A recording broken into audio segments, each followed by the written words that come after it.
Halo Fivers. Akhir-akhir ini ramai menjadi perbincangan warganet tentang sebuah film yang berjudul KKN Desa Penari. Yang terjadi selanjutnya benar-benar di luar dugaan kami. KKN ini tidak berjalan seperti yang kami harapkan.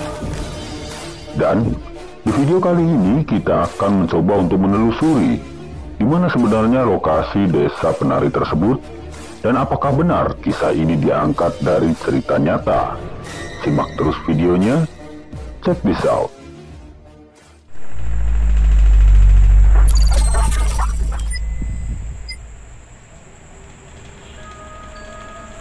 Film yang disutradarai oleh Awi Suryadi ini kini telah ditonton lebih dari 7 juta orang. Bercerita tentang sekelompok mahasiswa yang sedang menjalani tugas kuliah kerja nyata atau biasa disebut dengan KKN di sebuah desa yang disebut dengan Desa Penari. Mengalami banyak kejadian mistis dan akhirnya berakhir dengan tragis, di mana 2 mahasiswa akhirnya meninggal dunia. Penulis film tersebut mengklaim jika film ini diambil dari kisah nyata. Apakah kisah ini benar-benar ada sebelumnya? Kita akan bahas satu persatu.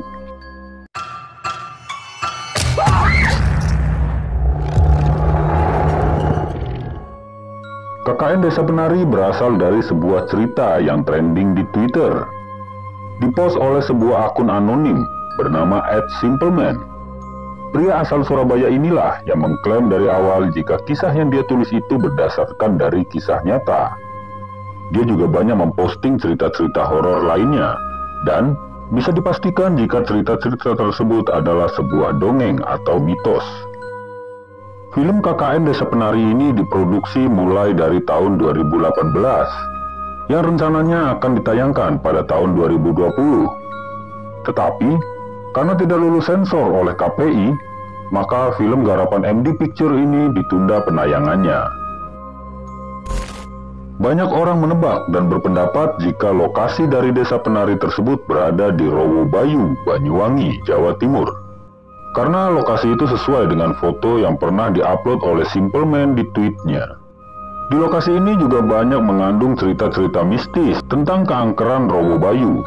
Hanya saja, tidak ditemukan catatan tentang tewasnya 2 mahasiswa di daerah Rowobayu dan sekitarnya. KKN Desa Penari ini mengambil gambar di beberapa daerah. Salah satunya adalah rumah yang ditinggali oleh para peserta KKN tersebut.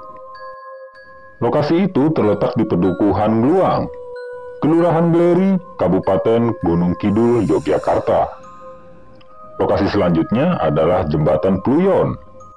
Ini adalah tempat pertama yang didatangi oleh para peserta KKN.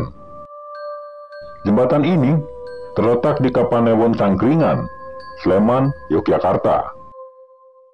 Lokasi selanjutnya ada di daerah wisata Batu Kapal yang berlokasi di Pedukuhan Klenggotan Sri Mulyo, Bantul, Yogyakarta.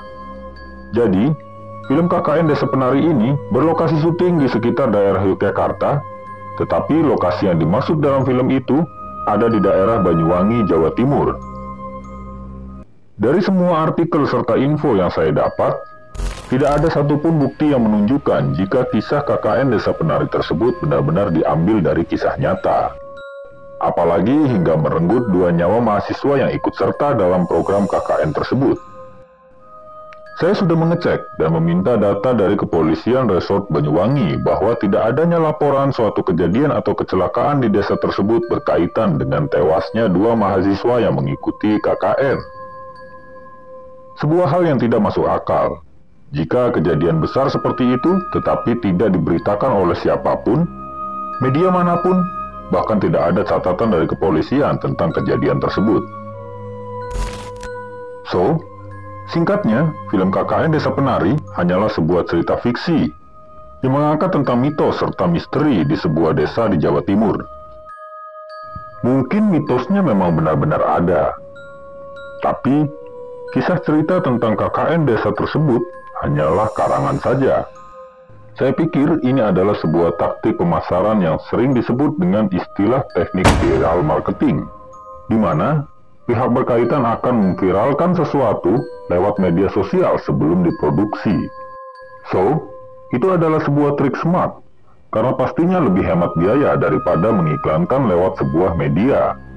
Buktinya, film ini berhasil mengantongi sekitar 280 miliar rupiah dari penjualan 7 juta tiket di bioskop Indonesia. Walaupun film ini hanya sebuah film fiksi, tetapi saya tetap menikmati alur dari film ini. Sebuah karya yang benar-benar sangat luar biasa.